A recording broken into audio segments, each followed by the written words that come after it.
Olá, aqui é o professor Tirão Borba. Peço já, inscreva-se no canal, dê o seu like e compartilhe o conhecimento do Balanço Crítico. Assumiu na semana passada o novo secretário de Educação do Estado do Rio de Janeiro, Conde Bittencourt. Logo após a prisão do Pedro Fernandes, seu nome já era ventilado na imprensa para assumir a secretaria e através desse mesmo veículo a gente sabe também que ele deu uma primeira negativa.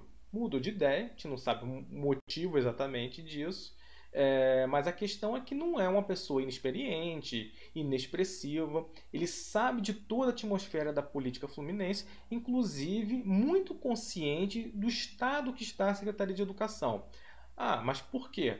Ele foi durante 14 anos deputado estadual, participando da Comissão de Educação, então ele sabe como funciona, quais são os problemas da Comissão de Educação, não, da Secretaria de Educação, e também ele já foi secretário de Educação Municipal de Niterói, também vice-prefeito de Niterói. Então ele é um cara extremamente experimentado na política, ele não é nenhum garotinho, não chegou ontem, ele está extremamente consciente de onde ele está pisando. Até pouco tempo atrás ele deu uma entrevista, está na internet, no YouTube, se eu procurar vocês vão encontrar, ele descendo várias críticas em relação à gestão do Pedro Fernandes, os equívocos que ele estava cometendo nesse momento de pandemia. Então, a gente tem que começar a analisar qual vai ser o enviesamento dele, quais são as atitudes que ele vai tomar à frente da Secretaria de Educação, quais são os desafios. Nesse vídeo, especialmente, eu quero tratar e trazer para o debate vocês, professores, para falar o que ele vai fazer no curto prazo, o que a gente também deve pautar para o secretário, que seja, pelo menos, no nível do razoável para uma possível reabertura das escolas. Eu vou tocar nesse assunto mais à frente. Então, vamos começar esse vídeo tratando de algumas questões do curto prazo. O médio e longo prazo eu vou tratar em um outro vídeo para não ficar muito longo. Ponto 1. Reabertura das escolas. Há mais ou menos 2, 3 semanas atrás, professores do estado estavam sendo perguntados se eram portadores de alguma doença crônica que facilitaria a sua infecção por Covid, colocaria sua vida em risco, ou se possuíam filhos em idade de creche. Então, esses dois tipos de professores não voltariam às aulas presenciais. Porque, lembrando, nesse período que estou falando, nós estávamos sobre a gestão da secretária interina, Cláudia Martins, que voltariam às aulas em 5 de outubro, com as turmas do 9º ano do Ensino Fundamental 2 e do 3º ano do Ensino Médio. Agora, o que a gente sabe que o Conte aboliu essa iniciativa, a princípio, não tudo. Nós vamos voltar com o 3º ano do ensino médio e também com as turmas do último ciclo do EJA para esse ano. Todas as outras turmas não voltam esse ano. Ponto 2. Volta dos profissionais. Nesse quesito, o Conde Bittencourt vai seguir mais ou menos a mesma linha da secretária interina Cláudia Martins. Quer dizer o seguinte, vão ter tipos de professores que vão ser escolhidos, que não vão ter opção se não voltar às aulas presenciais. Que professores não se enquadram, quais que têm a opção de não voltar. Por exemplo, professores que possuem doenças crônicas, doenças que o tornam suscetíveis à infecção por Covid, e também os professores que possuem filhos em idade de creche. Então, esses podem fazer opção em não voltar presencialmente, só trabalhar de maneira remota.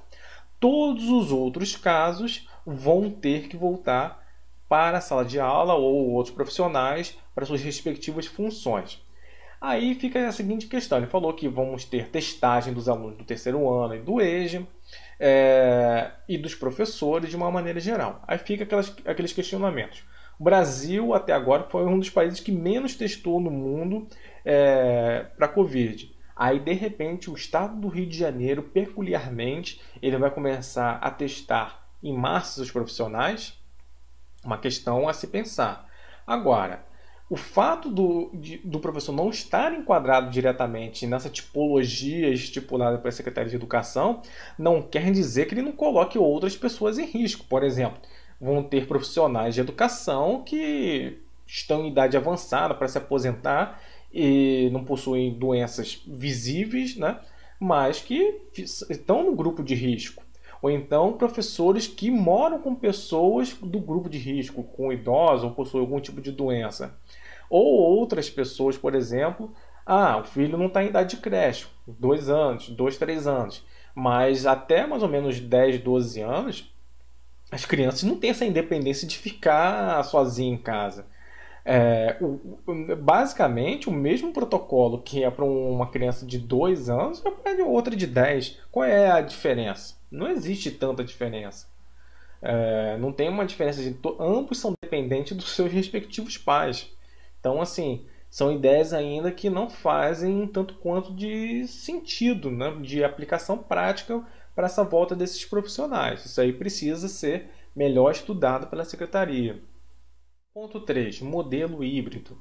Quer dizer o seguinte, o Conselho Nacional de Educação já havia colocado que, pela questão que a vacina não deve vir tão cedo, só para o segundo semestre de 2021, colocou como uma funcionalidade para as unidades escolares o modelo presencial em conjunto com uma educação remota ou educação à distância. Bem, essa é a ideia, que o professor não vai estar lá fisicamente sempre na unidade escolar. Essa é a ideia.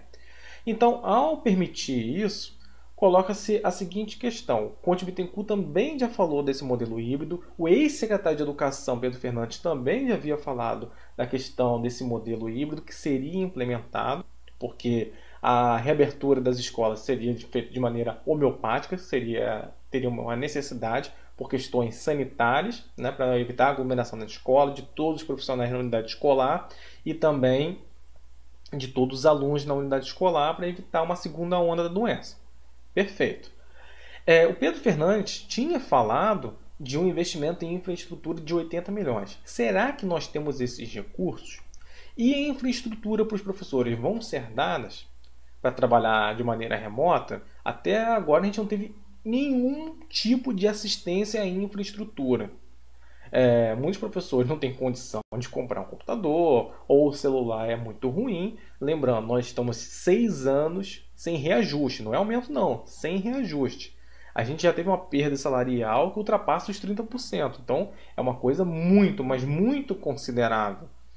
E outra questão que ele falou sobre esse modelo híbrido é por que o Pedro Fernandes adotou o Google Classroom, que é uma crítica que ele faz, e não se adotou o modelo já utilizado pelo CERDERJ e CCERJ, a sua plataforma.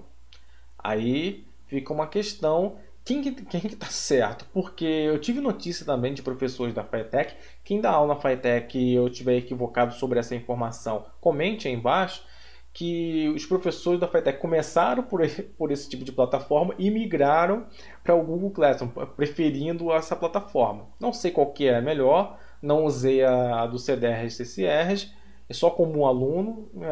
Tenho minhas dúvidas qual que é melhor, não tenho uma opinião ainda formada. São ferramentas diferentes, funcionalidades diferentes e eu faço pós-graduação. Não sei qual que se adequaria melhor ao ensino básico.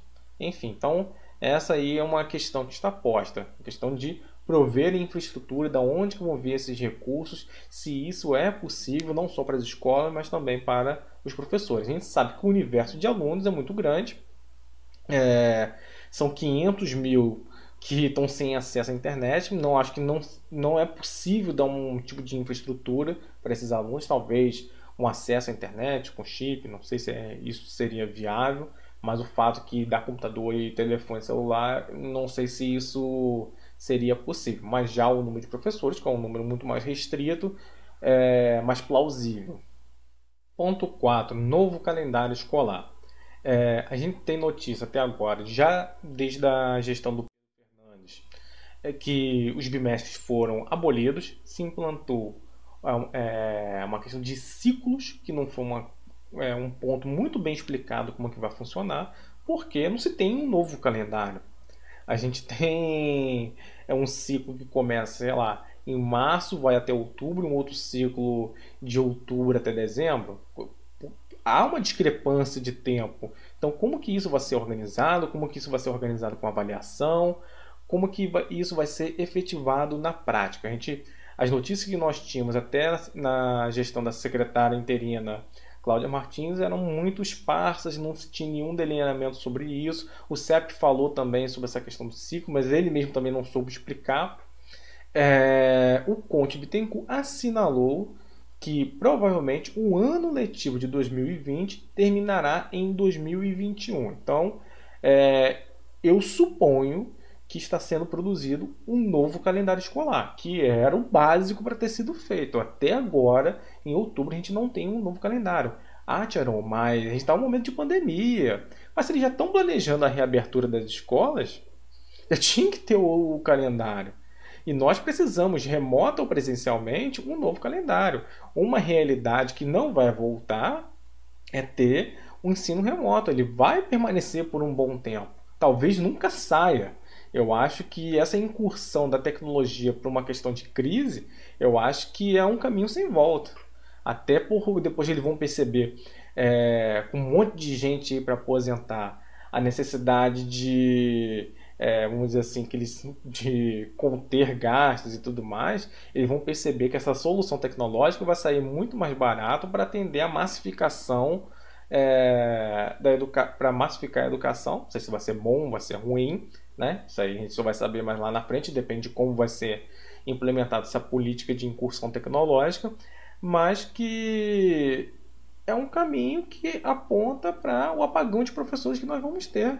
Muita gente aposentando, tem gente voltando, né? Tem gente que está esperando para ser chamado em concurso, tá bom. Mas será que isso é o suficiente? Eu tenho minhas dúvidas em relação a isso. Gente, foi isso que eu queria falar aqui para vocês. Se você gostou, dá o like. Se não gostou, dá o dislike. Mas comente aqui embaixo para eu saber como é que está indo o debate, para a gente produzir mais vídeos e expandir essa discussão que afeta todos nós. Até a próxima. Um abraço.